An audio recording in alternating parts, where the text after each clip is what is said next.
Welcome in, everybody. Welcome back to another episode of Steehn vs. Machine, the after holiday edition. Of course, I am Truman Steehn, the Steehn Machine, on Twitch and Twitter by that name. I am, of course, joined by Scott Steehn, the lead handicapper over at Winners and Winers. Scott, how are you doing? What's up, buddy? How are you? Oh, not too bad. How was your Christmas? It's good. It was, a little more low key than usual, as I'm sure that was the case for a lot of people out there, but still managed to adapt, improvise, and overcome. We had some fun, so it was great. Right, not always a bad thing to have a nice low key Christmas, especially I don't know how people would feel if they didn't have a low key Christmas after having such a low key year, and then you gotta run around and do all that stuff. It was kind of a fitting 2020 Christmas. Yeah, there were still plenty of people doing that. I live right by the mall, of course, and it was jam-packed. The Cabela's / Bass Pro Shop was jam-packed. It was a movie theater on Christmas Day with jam-packed. So it was, it was, but not as much as in past, but still plenty of people out there. It was a little surprising, as a matter of fact. So. Yeah, surprising and not surprising all at once, huh? I guess it all depends on where you live, because I know you live there in New Mexico, where they have a little tighter restrictions than we have here in Missouri. And what was it exactly that you said the first time when you came here and we went to pick up food at the restaurant? You saw people inside. What did you say it was? I told you it was like the Wild West out there. That was the fucking Wild West here in town. So yeah. I mean, I when I was in Missouri visiting you guys, I was actually able to find like cleaning products and wipes and stuff. I took home like 6 things of wipes because they've been out in New Mexico. Sold them for $30 a piece. That's my boy. Right? Essentially, yeah. Oh, and how's your how'd your Friday bets, how'd your Saturday bets gone so far? Of course, we are recording this on Saturday. Normally, we do this show on Friday, but yesterday was Christmas, and we kind of got caught up in the season. Kind of forgot a bit, or I did. I got a text from you right about the time we normally do it, and I was like, "Oh no, I am not at my house." Well, I thought you might have been over there doing your Christmas party thing. So yeah, we it was a good Friday for us. We hit both my premium picks. We had the of course we had the New Orleans Saints to cover the 7 points. That was a slam dunk. A little bit of a sweat. And then we had Milwaukee to cover 10 against a dreadful Golden State team. Milwaukee won by 39. And then today, as my first premium pick, we had Tampa Bay -10. So it's been the rocking chair for my clients here the last couple of days. But I also hit my free play of the day was Kirk Cousins over 250.5 yards. That came in. Jeez.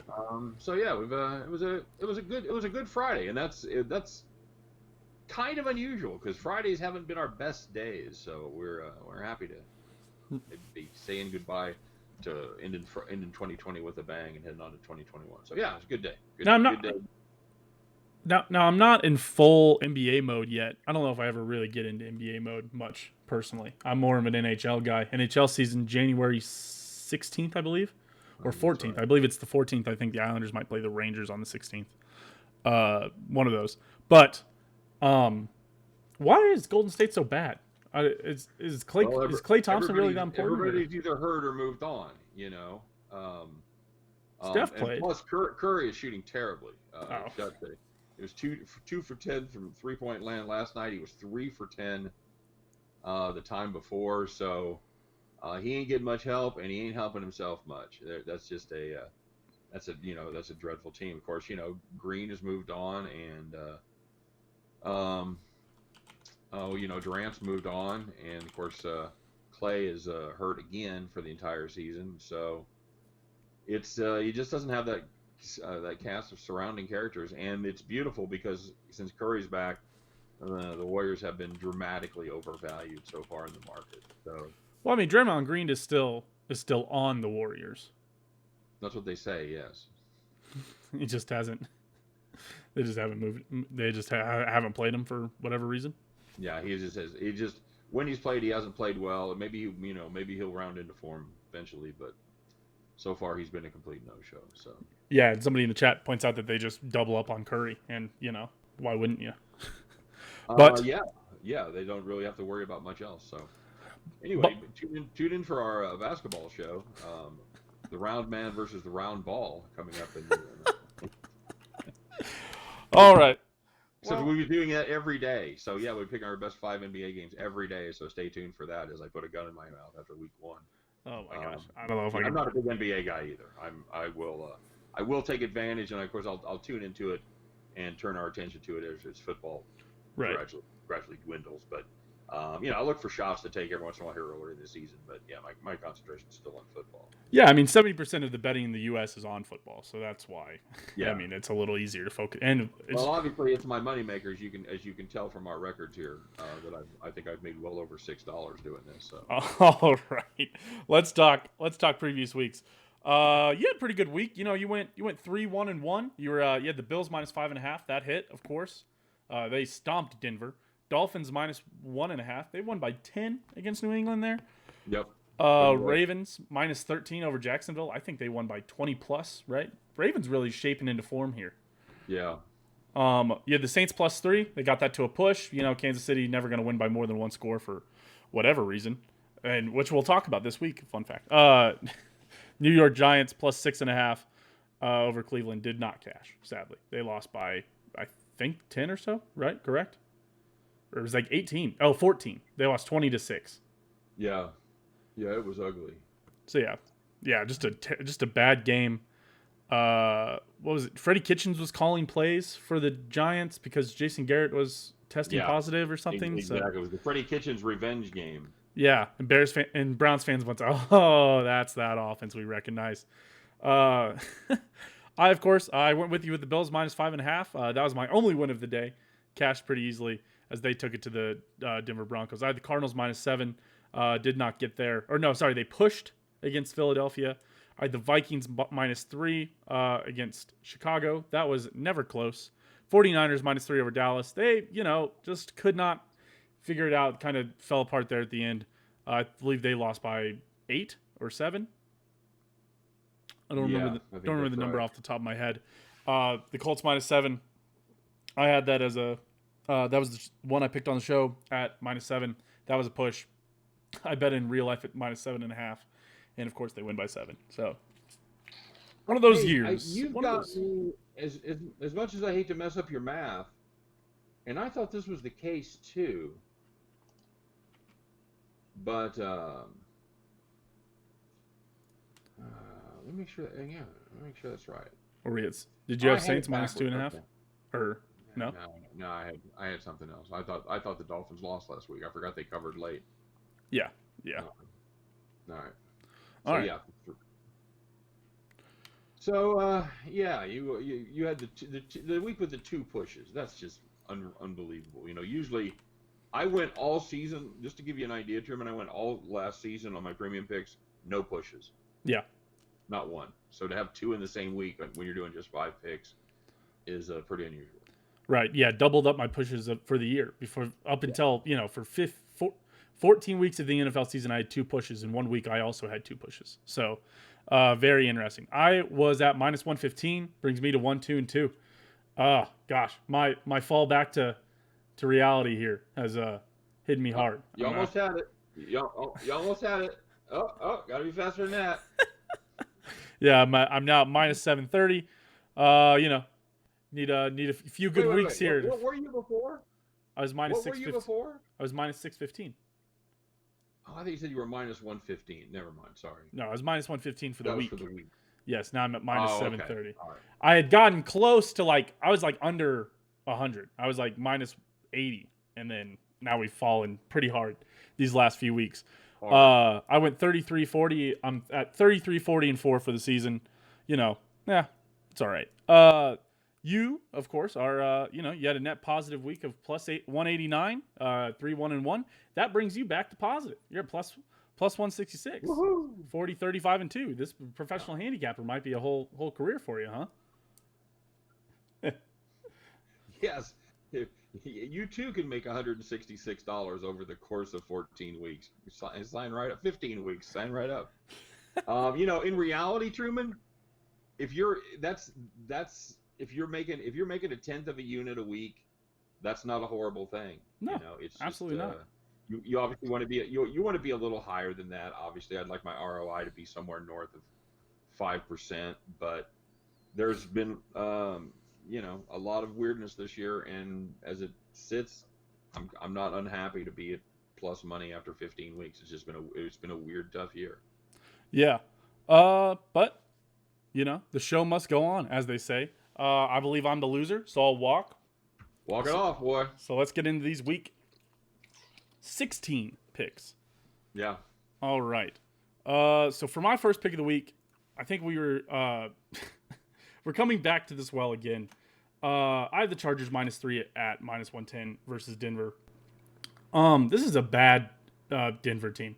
Yep. This is a terrible game between two bad teams. But it's looking more and more like Drew Lock isn't the answer, and it looks like the Chargers might have their answer at quarterback. Well, it depends on what the question was. If it's what's the name of the latest disappointing quarterback that Elway has overestimated, the answer is Drew Lock. But if the answer is who's going to be our quarterback for the next 15 years, it is not Drew Lock. Yeah, there's been a lot of questions about where Carson Wentz will go next year after he probably gets traded away or something. They've got to do something to that contract. Whether it's Bismarck. Is it home to Bismarck? Man, if there's a team I could see trading for him, Denver sounds perfect. Sounds like a perfect Elway guy. That's a match made in heaven right there. Right. Yeah. The same guy who traded for Flacco. Yeah, absolutely. Elway has turned more second string quarterbacks into insurance salesmen than any general manager out there. But so yeah, I've got the Chargers at -3 at -110 over Denver here. I like them. They've just, they've let us down here a few times in the past week. You might be the line opened at -2.5 and they got up to -3.5, and now it's settled at -3. But look, if it gets down to -2.5, I'd 100% take it as soon as you see it. But I like them over Denver here. Give me the Chargers -3 at home. Couldn't hate that pick more. It's absolutely ridiculous. You can't count on this Chargers team for anything. Herbert, I'm sorry. They're telling me now that I also took that game. So yeah, we'll get into it. We'll start in order. I do have the Bengals plus 7.5 over the Texans. Running on a pretty basic theory here that the Texans aren't 7.5 points better than anybody. Actually, I like the way that Cincinnati played last week, and I could be. I'm trying to guard against recency bias because I know they get up for that game against Pittsburgh, but I think they gave themselves a little confidence. They showed that they can actually move the ball down the field, even with the second string quarterback in there. This is still Houston. It's still a horrible Houston team. Deshaun Watson is a lonely guy there because he is surrounded by absolutely no talent at all. The Johnson of the week that is out is Duke Johnson. He will not be playing this week. It's usually David Johnson, so kind of a change there. So scratch him from your running back one position. I just don't like this Houston team. The defense is dreadful, just absolutely dreadful. And you can't even say it's because they're banged up. I mean, they're obviously they're missing Merciless and they're missing McKinney, but this was a bad defense all year long. J.J. Watt and Deshaun Watson should sue for lack of support. Although J.J. Watt's been a shadow of his brother this year. So, but yeah, I'm on Cincinnati right here. I think that's just too many points. I wouldn't be surprised to see the Texans win by 3 or 4, but I'll take the 7.5. I think that's good value. It's certainly weird to see the AFC Defensive Player of the Year talk, and they always mention Watt, and then it's TJ, but not JJ. It's very different. Yeah, I don't hate that pick. Obviously, this Bengals team knocked off the Steelers by 10 last week, so it's still a little surprising to see them as an underdog by this much. But they are in Houston.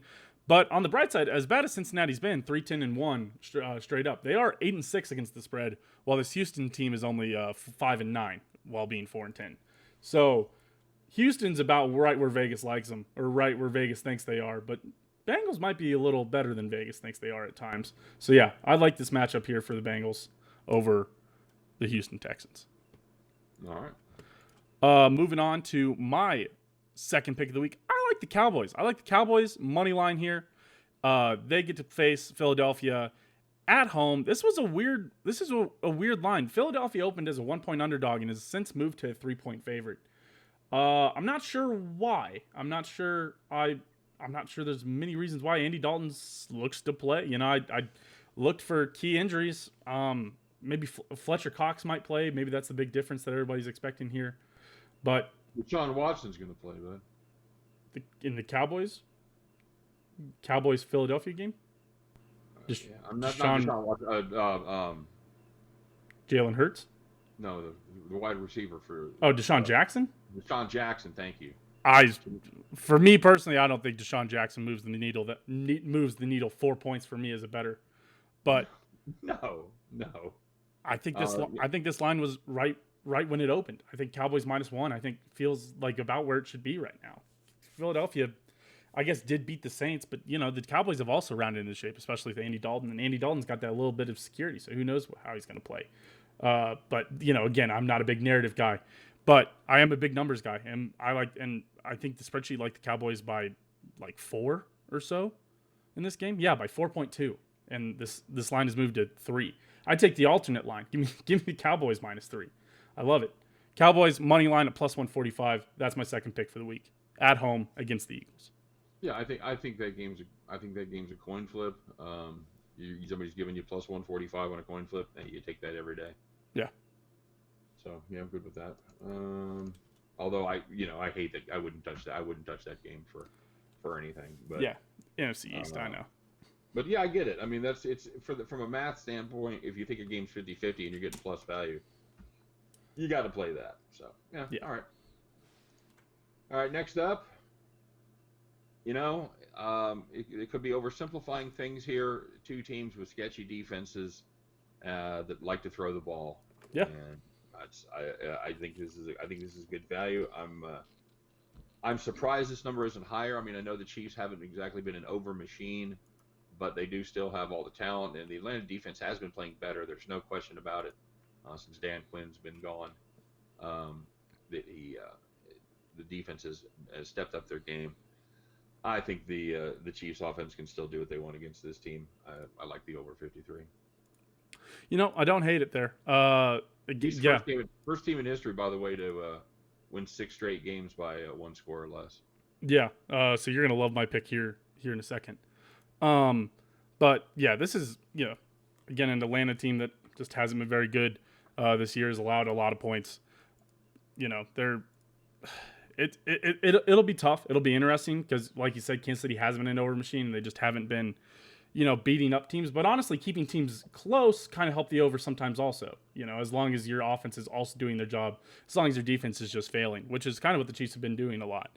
Again, 32-29 against the Saints last week when it certainly they got to the over there when it certainly could have been under if the defense played, I don't know, marginally better in garbage time. So, yeah. I don't hate that pick at Atlanta KC over 53. Looking at my next pick, I had the Chiefs -10.5 at -115.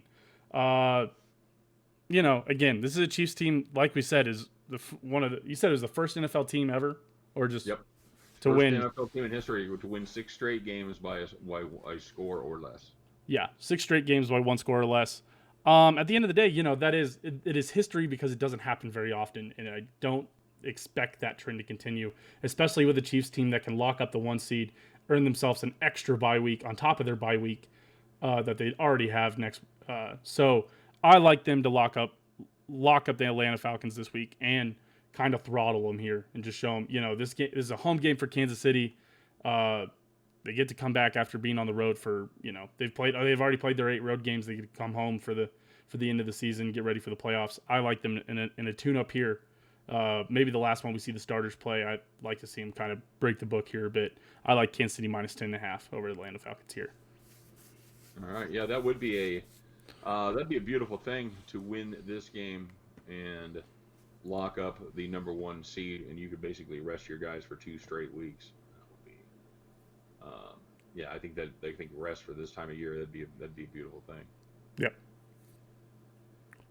All right, moving on to your third pick of the week. Hey, we just talked about it.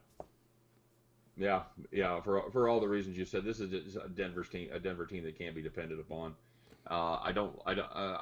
Drew Lock, we made fun of him earlier. I think the jury's still out. He's got some skills. He's of the quarterbacks that they've drafted there in Denver. He's probably the most skillful, and he certainly deserves an entire season. See if he can stay healthy and non-COVID stuff.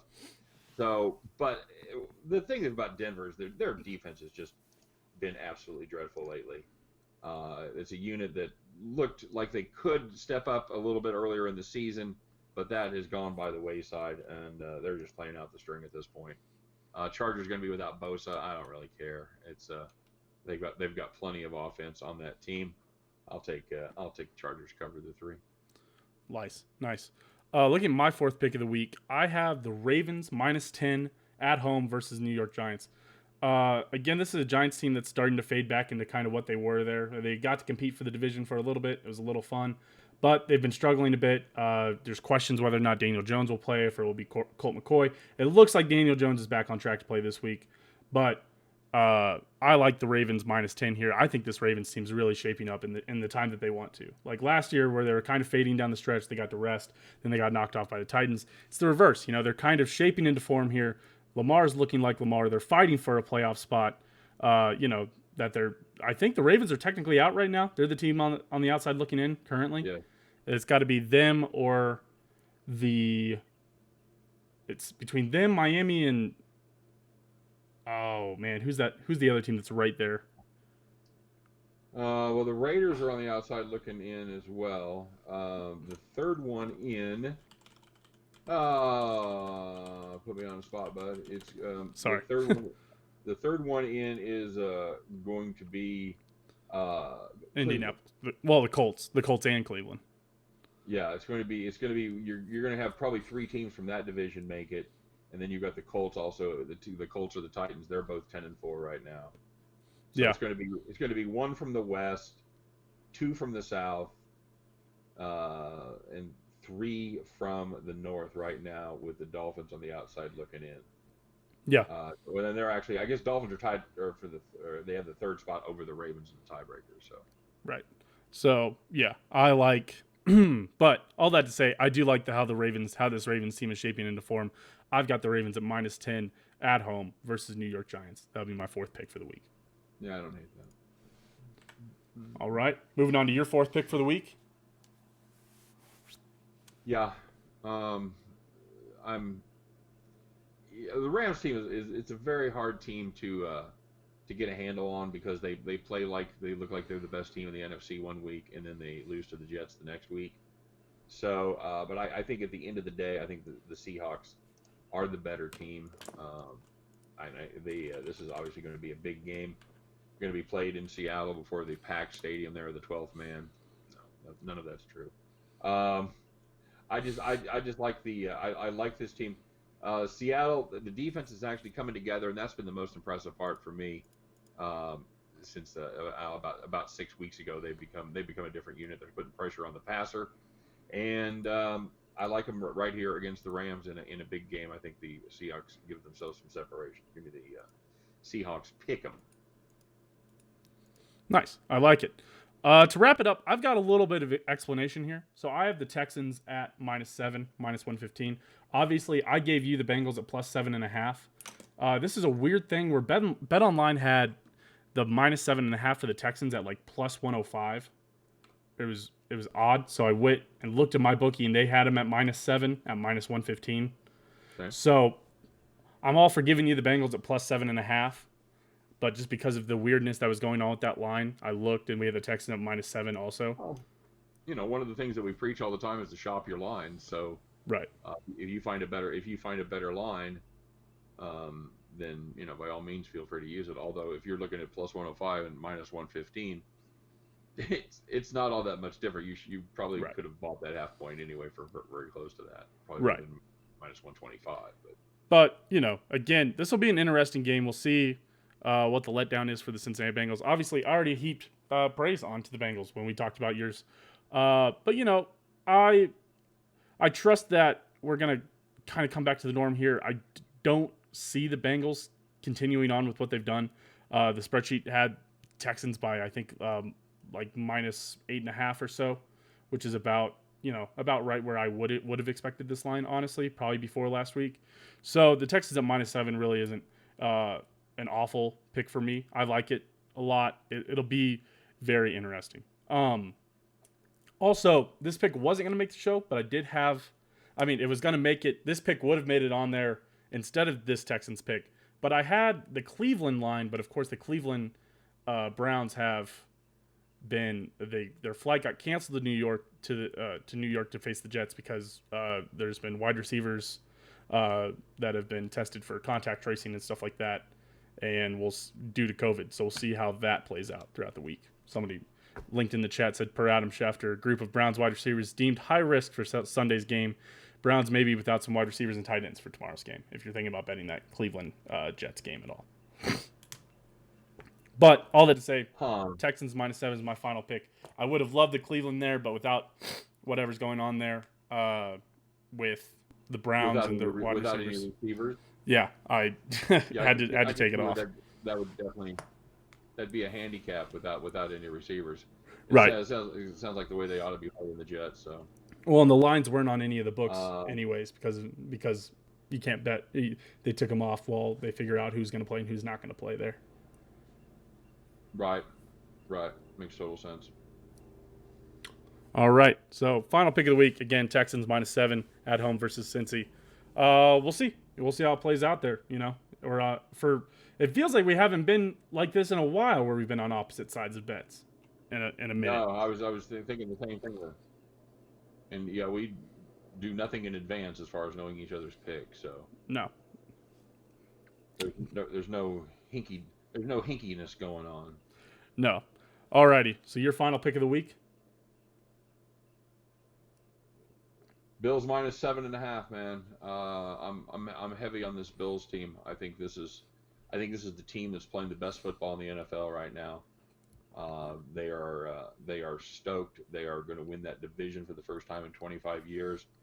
And what better way to do it than right there at the home of so much misery for the Buffalo Bills, Gillette Stadium in Foxborough.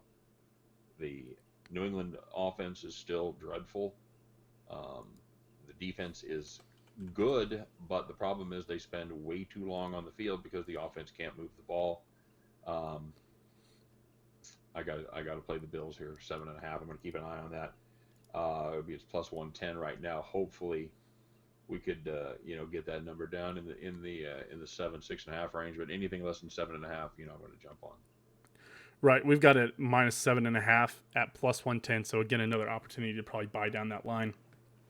This is one of those where on both sides that I think we use for gambling, me and you, both of them still have it at -7.5. Interesting enough, but if you want to take the Bills at -7, I think that would be right there for -105 or -120 or 110 if you're looking at Bet Online, if you're buying the half point. Yeah, you're probably going to pay -110, -115 for that. Yep. But yeah, I don't hate that pick. The Bills again, shaping into form. Won, what is it, four in a row here. Their last loss being that Hail Mary to the Arizona Cardinals. It'll be interesting to see. Yeah. My only concern is it feels like the Bills are due for a letdown here towards the end of the season. But I think there's a good opportunity. I think they would lock up the 2 seed, right, if they win this one, because they'll have the tiebreaker. No, because they're still tied with Pittsburgh as of right now. But they're in the position for the 2 seed. They would lock up the 2 seed with a win and a Pittsburgh loss. But so there's an opportunity if Pittsburgh drops their 4th in a row, then you've got an extra bye week for a team that has to play in the first week of the playoffs this year. So, but yeah, that's my only concern is that the Bills might be due for a letdown, and a division opponent's a good spot for it. But that's all, that's all arbitrary. That all means nothing. That's all a feeling, a thought. The numbers would say I love the Bills -7.5 here against New England. All right. But all right, so my 5 picks for the week. I've got the Chargers -3, Cowboys money line, Chiefs -10.5, Ravens -10, and the Texans -7. You, of course, have the Bengals +7.5, Atlanta, Kansas City over 53, Chargers -3, Seahawks pick'em, and the Bills -7.5. Sounds like a week, man. I don't hate it. You know. You know, it's a shame that we didn't do the show. I will tell you this, Truman, in all honesty, and I'm not going to count it, but I absolutely would have taken Tampa Bay on the show Friday had we done this Friday night. Interesting. So, Yeah. yeah. All right. Well, that'll So do. instead, I had to make it a premium play, buddy. Bummer. Oh man, tough. More reasons to sign on for the premium picks over there at Winners and Winers, especially with Scott Steehn. Scott, where else could we find you, or where can we find you? You know, I'm doing. It seems like I'm doing as many videos as you are right now, Truman, over there at the YouTube channel Winners and Winers.